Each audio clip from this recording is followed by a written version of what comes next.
Бәріне сәлем, мен есімім, мен химия пәні мұғалімімін. Бүгін өтетін тақырып бұл пластинка. Пластинка есептері өте маңызды тақырып, өте көп келетін тақырып. Теориялық негіздер. Негізі пластинка ол не? Ол қалай болады? Сурет салып түсіндірейін сіздерге. Ақ түсті болмайды бізге бір қызыл ма? Сондай түс керек. Түсті ауыстырамыз. Пластинка деген не? Ыдыс бар деп ойлайық. Электролиз тақырыбы естеріңізде ме? Электролиз тақырыбы естеріңізде болмаса электролизге қатысты видеоны қараңыздар. Электролизде де осындай басталған. Бәрі ыдыстың ішінде басталған. Ыдыстың ішінде ерітінді болады. Ерітінді дегеніміз не?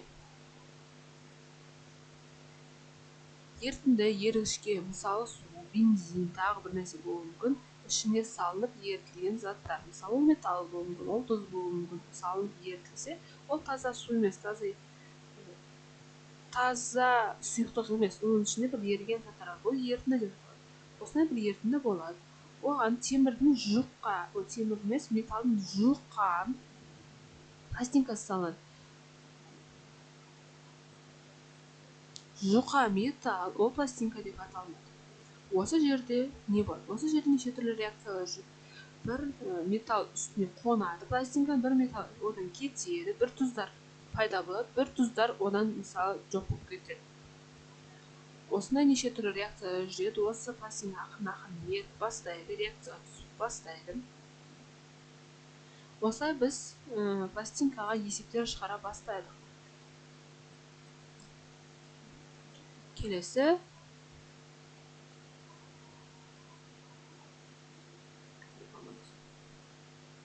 міне қараңдар. Енді мен жаңа айтқандай, міндетті түрде ерітінді болу керек. Металл қатысуы керек осы реакцияға. Осы есептерде міндетті түрде металл болады. Енді сіздер білетіндеріңіздей металдардың белсенділік қатары деген бізде осындай список бар. Электролиз сабағында да осы туралы айтылған. Кейбір металдар күштірек, кейбір металдар әлсізірек болады. Мыналар күшті, орташа және әлсіз металдар.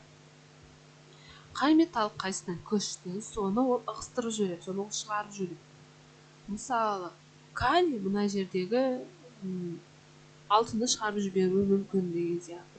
Немесе хром мына жердегі кобальт шығарып жіберуі мүмкін. Реакцияға ол оны итеріп жүреді, оның орнына өзі тұрып алады. Және кейбір металдардың кетуіне, кейбір металдардың келіп қосылуына байланысты пластинканың массасы өзгере бастайды. Бір металдың массасы, пластинка массасы 10 болуы мүмкін. Бір металл кетеді, ол жерден бір металл қосылады. Сонымен пластинканың массасы 8-95 болуы мүмкін. Пропорция арқылы оның әр жақтың массасын табуға болады. Енді осы формуланы қолданамыз. Бұл пластинка есебіндегі ең маңызды формула қонған және еріген металдардың массаларын алынады. Егер қонған масса көбірек болатын болса, ол пластинка массасы артады деген сөз. Керісінше қонған масса азырақ болатын болса, пластинканың массасы кемиді деген сөз. Енді осындай бір алгоритм бар бізде. Біз бірінші қандай заттар әрекеттескенін түсініп аламыз. Олар қалай әрекеттесетінін түсініп аламыз. Қараймыз да реакция теңдеуін құрамыз. Мысалы, мыс сульфаты және темір нитраты бір-бірімен реакцияға түсуі мүмкін. Қайсысы қандай реакция шығады, сонда не шығады, оның бәрін қараймыз, ескереміз. Олардың бастапқы мольдарын санаймыз, қараймыз. Мыс сульфатының молін санаймыз, темір нитратының молін санаймыз, қайсысы қандай екен. Моль арқылы формулаға салып, біз оның массасын табамыз да, және пропорция құрып, біз оны есептейміз. Енді бір-екі мысалды талдап жіберсек. Мысалы, сіздерге 20 грамм металл пластинкасы берілген, темір пластинкасы, оны мыс сульфаты ерітіндісіне салады, оны батырады. Және бірнеше уақыттан соң пластинка массасы 28 грамм болады. Берілген мыстың массасы қандай дейді. Осы жерде жаңа мен айтқандай реакция құрылды. Олардың мольдары табылады. массалары табылады. Ары қарай пропорция құрып, осы берген мыстың массасы да табылды. Негізі осындай динамика бар. Көбінесе 152 грамм, 8 грамм, минус 1 грамм, 4 грамм қосуы мүмкін, азаюы мүмкін деген сияқты осындай статистика, бірақ ол әрқашан дұрыс бола бермейді. 152 орнына 27 болды деген сияқты. Бұған да қатты сенім керек емес негізі. Бірақ осыны біліп жүрсеңіздер өздеріңізге жақсы болады. Енді тағы бір есеп. Мұнда мырыш пластинкасы қолданылған. Бұл жерде басқа пластинка жаңа темір болатын болса, қазір біз мырыш пластинкасы мұз сульфаты ерітіндісіне салынады. Қайтадан біз мұз сульфаты қолданамыз. Реакция аяқталған соң пластинканың массасы 1%-ге кемиді. Жаңағы есептен басқаша екен, ұқсамайды екен.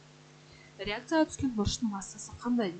Қайтадан қандай заттар реакцияға түскен түсініп аламыз. Мырыш және мұз сульфаты қандай реакция? Олар қалай реакцияға түседі? Сонда не болып шығады? Осыны түсініп аламыз. Тұнба болып мұз түседі екен. Әрі қарай олардың массасын санаймыз.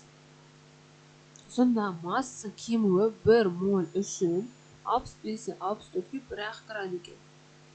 Және нақты кеміген масса 0,5 грамм екен. 1 моль мырыш реакцияға түскенде 1 граммға кемісе, ол 0,5 граммға кемейді екен. Бірақ бізде 0,5 грамм деп тұр ғой. Біз оны тоже пропорцияға саламыз. Пропорцияны, егер пропорция жайлы білмейтін болсаңыздар, оны бүйтесіздер. Мына қараңыздар, 1. Ол мына жерде 1 моль мырыш реакцияланғанда массасы 1 граммға кемісе, x мольді 0,5 грамм деп қараңдар. Көрсетеміз, бір-біріне қатынасын көрсетеміз. 1-1 дейміз. 0,5 жарым грамм, жарты грамм. Оның қатынасы x-ға бір белгісіз, я? Сонда мына жерде ағылшын тілінде twist cross деп аталатын метод бар. Оны бүйтеміз. 0,5-ті жартыны 1-ге көбейткен кезде, бір-бірін көбейтеміз. Бізде осы сан өзгермей қала береді.